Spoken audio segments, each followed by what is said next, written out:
Hey, if you've ever wondered what the right balance is between working on your product to have a great product and marketing your product to make sales of that product, stick around and watch today's video through until the very end, as I'm about to share with you my perspective. And I'm actually going to talk about why you should not continually always try to make your product better all the time, and make an argument for why you should leave your product alone sometimes for the overall good.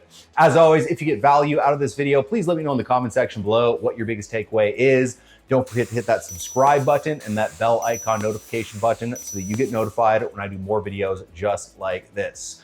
With that said, let's go ahead and dive right in. Welcome to the Misha Wilson Show, where we show you how to create massive success online so you can enjoy the lifestyle of your wildest dreams.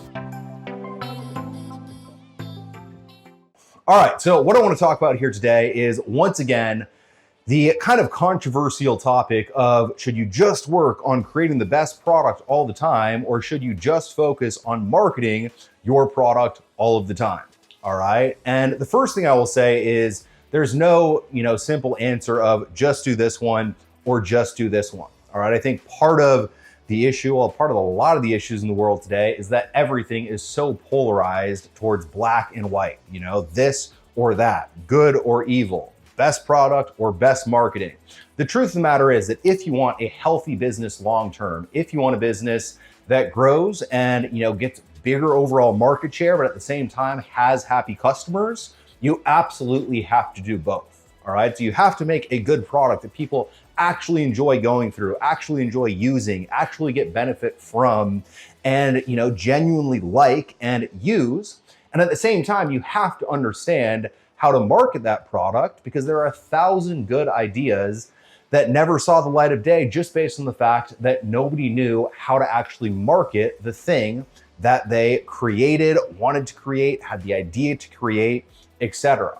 All right. Now, what I'll say is that, look, when you're in the startup phase of business, the truth of the matter is that if you have really good marketing, even if you have an absolute crappy product, you can make a lot of sales, make a lot of money, and grow your business very quickly with really good marketing. Now, the problem with that is you're essentially putting yourself in a position where if you have a bad product and really good marketing, you are essentially going to be telling everyone and telling the market how crappy you are, right? You might make money in the short term, but if you have a crappy product and you're really good at marketing, you're just going to bring more people into a crappy product.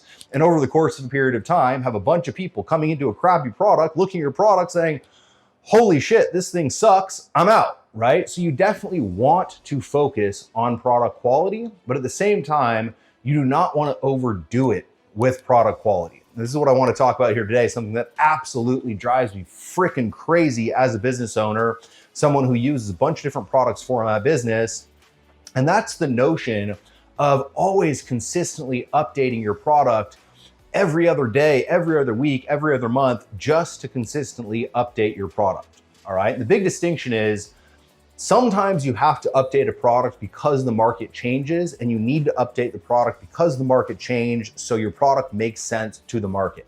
All right. Now, absolutely, look, if the market changes, if, let's say Facebook ads used to work this way, now they work this way, and you have a Facebook ads course, you got to change the product so that it ultimately makes sense to the market, and you're teaching stuff that actually applies, right?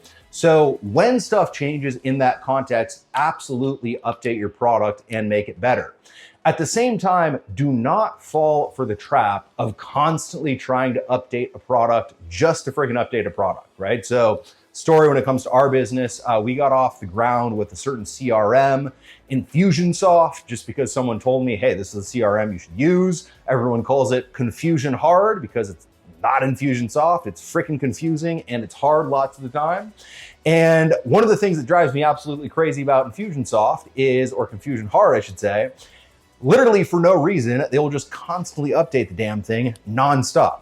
All right. And they'll, yes, sometimes make it more powerful, but sometimes they'll just update the damn thing to update the damn thing. And every time they update the thing, I got to learn how to use my own CRM again, because we have so much traction, so much built out inside of the CRM. There's a huge cost of moving off of the CRM. So we're kind of stuck in the CRM, but I would just be so much more happy with Infusionsoft and with this particular CRM. And I'm kind of picking on Infusion. The truth is that so many tech companies do this, but I'd be so much happier with it as a platform is if it just got to a point where it was working really well, like it already does, and then stopped with all of the freaking updates, all right? Make an update when you need to make an update based on the actual market.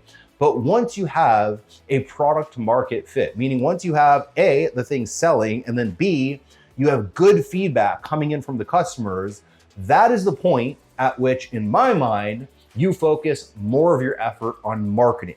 All right. So once you have people coming in and not saying, holy shit, this thing is absolute crap, I need to go get something else. Once you have people coming in, going through the content, consuming the content, using the product, using the service, giving you, overall good reviews, have a net promoter score so you get, overall product quality feedback scores from your customers. Once you have a high product quality feedback score, people like what they're actually using, that's the time that instead of just tinkering, like a mofo with the product all the time, just to piss off your users, just, with random updates that don't actually do anything, that's the time to bring more people in. All right. So the simple answer is don't fall for, the this or that, black or white, good or bad, right? Yes, you absolutely need a good product. And yes, you absolutely need good marketing.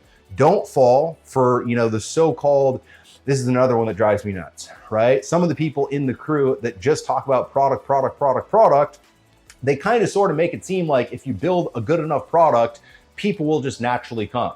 And look, every now and then that happens, but the truth of the matter is that there are also 100 million products out there that people have created that were great products that nobody ever saw because they didn't have marketing. And so don't fall for the trap of, all right, I'm just going to create the product. I'm just going to focus on the product and naturally people will come. At the same time, don't fall for the trap of, I'm just going to focus on the marketing and I'm just going to tell the whole market how crappy I am because I'm going to bring a ton of people into a crappy product and completely trash my reputation.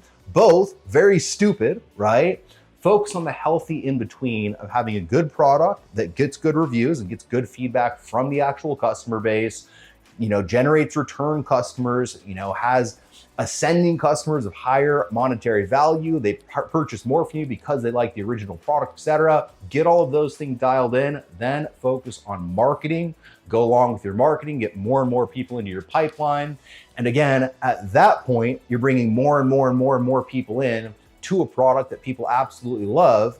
And when you do that, instead of them going out and telling everybody that you're crap, they go out and they tell everyone that you're awesome.